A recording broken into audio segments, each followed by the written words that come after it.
السلام علیکم ورحمۃ اللہ وبرکاتہ۔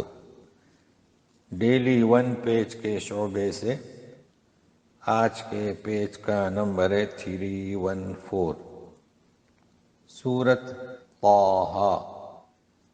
آیات ہیں 038 سے لے کر 051 تک۔ اعوذ باللہ من الشیطان الرجیم۔ اذ اوحینا الی امک ما یوحیٰ، جب وحی کی ہم نے آپ کی والدہ کی طرف جو کچھ کے وحی کی، تو گزشتہ صفحے سے جڑتے ہیں کہ وَلَقَدْ مَنَنَّا عَلَيْكَ مَرَّةً أُخْرَىٰ، کہ ہم نے آپ پر ایک اور دفعہ بھی احسان کیا تھا، اور وہ کیا، وہ بچپن کا تھا۔ تو جوانی کا احسان تو وہ بتلا دیا گیا کہ آپ کو معجزات دیے گئے، ہارون کو آپ کا تعاون کے لیے وزیر، انہیں بھی جو ہے نبوت عطا کی گئی۔ اب یہ بچپن کا احسان۔ أَنِ اقْذِفِيهِ فِي التَّابُوتِ فَاقْذِفِيهِ فِي الْيَمِّ فَلْيُلْقِهِ الْيَمُّ بِالسَّاحِلِ يَأْخُذْهُ عَدُوٌّ لِّي وَعَدُوٌّ لَّهُ وَأَلْقَيْتُ عَلَيْكَ مَحَبَّةً مِّنِّي وَلِتُصْنَعَ عَلَىٰ عَيْنِي۔ حکم دیا تھا تیری والدہ کو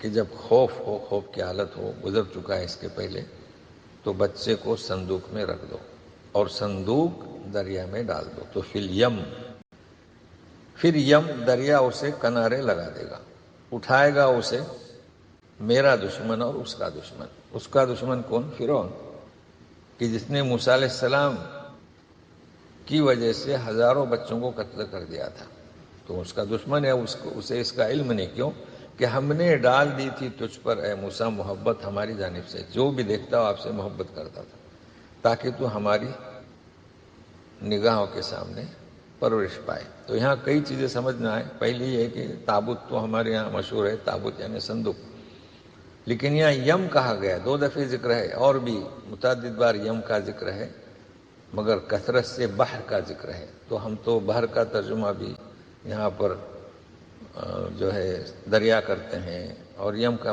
ترجمہ بھی دریا کرتے ہیں، جبکہ 2 الفاظ وارد ہوئے ہیں کلام پاک میں۔ تو یہ ہم آپ کو بتلانا چاہتے ہیں۔ اسے کہتے ہیں کہ علوم قرآنی، تدبر قرآن، ریسرچ کلمات کی۔ تو بحر کے معنی دریا کریں، سمندر کریں، اور یم کے معنی دریا کریں، سمندر کریں، اس سے بحث نہیں ہے، لیکن دونوں کے فرق کو آپ نوٹ کر لیں۔ اب آپ پورا قرآن شریف کا مطالعہ کریں گے تو ہماری اس بات کو ملحوظ رکھیے گا کہ یم بھی کہا گیا اور بحر بھی کہا گیا، تو اس کا استعمال کیوں مختلف ہے؟ پہلی بات یہ ہے کہ یم جو ہے عبری زبان کا لفظ ہے۔ اچھا، جہاں بھی یہ عبری لفظ استعمال ہوا ہے بنی اسرائیل کے لیے، اور جب بھی خوف کی حالت ہو، دیکھیں یم میں ڈال دو، خوف کی حالت ہے، یم اسے کنارے کر دے گا، خوف کی حالت ہے، اٹھائے گا اسے میرا دشمن اس کا دشمن، خوف کی حالت ہے۔ رہا بحر، جانتے ہیں آپ بحر کا کب ذکر ہوا ہے؟ تمہارے لیے بحر کو مسخر کر دیا، دیکھیں نعمت، چیر کر نکلتے ہو نعمت، مونگے نکالتے ہو، موتی نکالتے ہو نعمت، مچھلیاں کھاتے ہو نعمت۔ تو اس فرق کو نوٹ کر لیں کہ بحر کا استعمال عموماً ہوا ہے عام طور پر، اور یم کا استعمال صرف بنی اسرائیل کے لیے جب خوف کی کیفیت ہو۔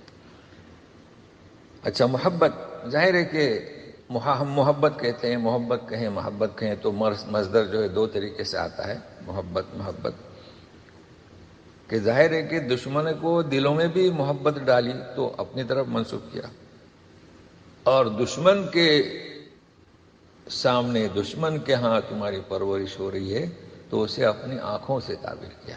اللہ اللہ۔ اب اس کی تفصیل، اذ تمشی أختك فتقول هل أدلكم على من يكفله فرجعناك إلى أمك كي تقر عينها ولا تحزن وقتلت نفسا فنجيناك من الغم وفتناك فتونا فلبثت سنين في أهل مدين ثم جئت على قدر يا موسى. جبکہ چل رہی تھی تیری بہن یعنی موسیٰ علیہ السلام کی اور کہتی تھی کہ کیا میں تمہیں بتاؤں کہ اس کی کون کفالت کرے. اصل میں بچہ ہے تو روتا ہے نا جی، ماں کی گود میں ہی وہ چپ رہتا ہے. تو ہم نے لوٹایا آپ کو آپ کی والدہ کی طرف تاکہ آپ کی والدہ اب کی آنکھیں ٹھنڈی ہوں، تقر عینھا، اور وہ غمزدہ نہ رہے. ایک چیز. دوسری، اور تو نے ایک جان کو قتل کیا تھا تو ہم نے تجھے غم سے نجات دی اور تجھے آزمائشوں سے ہم نے آزمایا، اور تو پڑا رہا چند سال اہل مدین شعیب علیہ السلام کے یہاں. پھر ایک مقررہ وقت پر تو واپس ہوا آیا. تو یہ قصہ بیان ہو رہا ہے بچپن کا.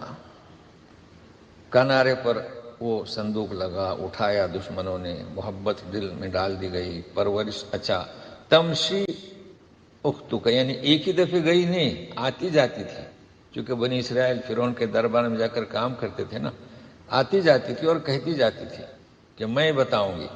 آخر انہوں نے قبول کیا اور ماں کے پاس اسے لوٹا دیا گیا. اور یہ دوسرا قصہ کہ جب ایک شخص کو مکہ مارا تھا، قصہ اس کا تفصیل سے آئے گا، تو ارادہ نہیں تھا مکہ مارنے، وہ اسے قتل کرنے کا، بس وہ مر گیا. تو اس کے پیچھے درباری آئے تھے مگر آپ جو ہے نکل گئے تھے. تو یہ ساری آزمائشیں ہوئی تھیں اور پھر چند سال آپ اہل مدین میں رکے. تو اس کا قصہ جو ہے قصص میں ہم پڑھیں گے انشاءاللہ. آیت نمبر اس کی ہے 27 کہ شعیب علیہ السلام نے فرمایا تھا کہ انی اريد ان انکحک احدی ابنتی ہاتین علی ان تأجرنی 8 حجج. 8 سال. حجج سے مراد سال لیتے ہیں، جسے ہم بھی کہتے ہیں نا آئندہ سال حج کے بعد. تو فَإِنْ أَتْمَمْتَ عَشْرًا فَمِنْ عِنْدِكَ، مطلب 8، اور اگر تم نے مزید 2 کر کے 10 کیے تو آپ کی مرضی.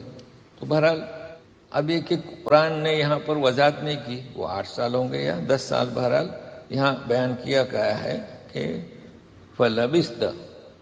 ہاں، اور ہم نے یہ بھی آپ کو بتایا تھا کہ مکث میں اور لبس میں فرق ہے. یہاں تعین ہوا 8 سال یا 10 سال، لیکن تعین ہوا. وَاسْتَنَعْتُكَ لِنَفْسِي. وَاسْتَنَعْتُ یعنی کہ میں نے تجھے پسند کیا اپنے لیے. نفسی میرے لیے مطلب ہے کہ میری رسالت، میری نبوت خاص. اذهب أنت وأخوك بآياتي ولا تنيا في ذكري. جاؤ آپ اور آپ کے بھائی میری ان نشانوں کو لے کر اور سستی مت کرنا میری یاد میں. اب ایک ساتھ حکم ہو رہا ہے، دیکھیے اذهب. اب اذهبا تو یہ نوٹ کر لیں، اذهب اذهبا اذهبوا جی. اذهبا دونوں، اذهبا الى فرعون انه طغى، دونوں جائیے فرعون کی طرف، اس لیے کہ وہ سرکشی کر بیٹھا ہے. اب دیکھیے قل ایک آدمی، قولا 2، قولو سب، تو فقولا نے تم دونوں، فقولا له قولا لینا لعله يتذکر او یخشا، اور اس سے نرم بات کرو شاید کہ وہ نصیحت حاصل کرے یا یخشا ڈرے، مطلب کیا اس کے دل پر میری عظمت و جلال کی کیفیت طاری ہو. تو یہاں ہمیں درس ملتا ہے اور بار بار کلام پاک میں کہا جا رہا ہے کہ فرعون جیسا سخت جابر، اس سے بھی نرمی یعنی لہجہ نرم ہو، سنجیدگی سے گفتگو کرنے کا حکم ہو رہا ہے. تو ہم اور آپ تو نہ کوئی ظالم ہے نہ جابر ہے، مگر ایک گنہگار ہیں دین پر عمل نہیں کرنے والے ہیں تو ان کے ساتھ تو ہمیں بھی یہی رویہ اختیار کرنا چاہیے. تو بہرحال وہ دونوں جواب دیتے ہیں. قال ربنا اننا نخاف ان يفرط علينا او ان يطغى. وہ بولے کہ ہمارے رب ہمیں اس بات کا ڈر ہے کہ ہم پر زیادتی نہ کرے یا ہے کہ سرکشی نہ کرے.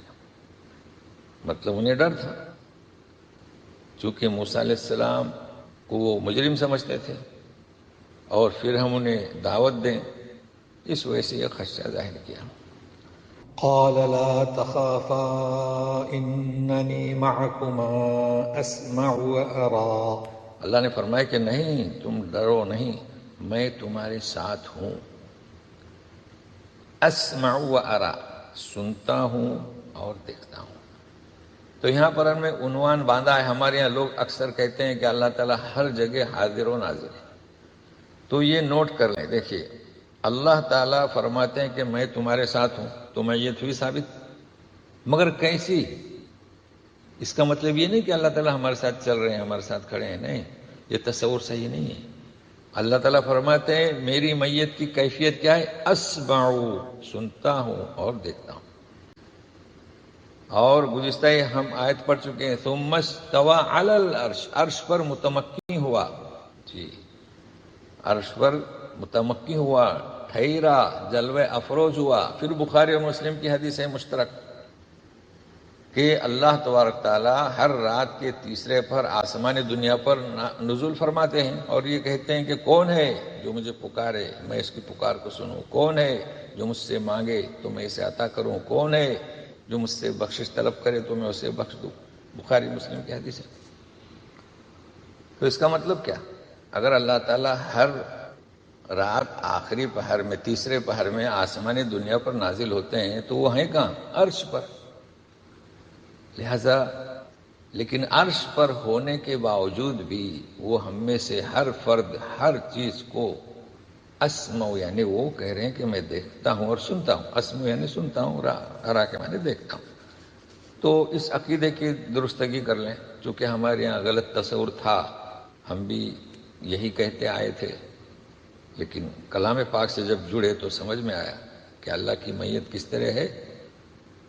اسمع و ارا، سننا اور دیکھنا.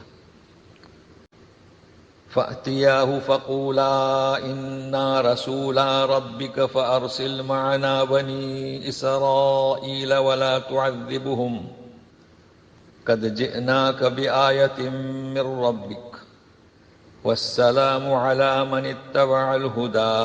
فَأْتِيَاهُ، اس کے پاس آؤ اور اس سے کہو فقولا، دیکھیے کہ ہم رسولان اس طرح ہے، ہم جو ہے اس تیرے رب کے بھیجے ہوئے پیغمبر ہیں، تو بنی اسرائیل کو ہمارے ساتھ بھیج اور انہیں تو تکلیف نہ دے، عذاب نہ دے، چونکہ وہ بنی اسرائیل کو تو غلام بنا رکھا تھا. قد جئناک، اور تیرے رب کی جانب سے ہم یہ نشانی لے کر آئے ہیں.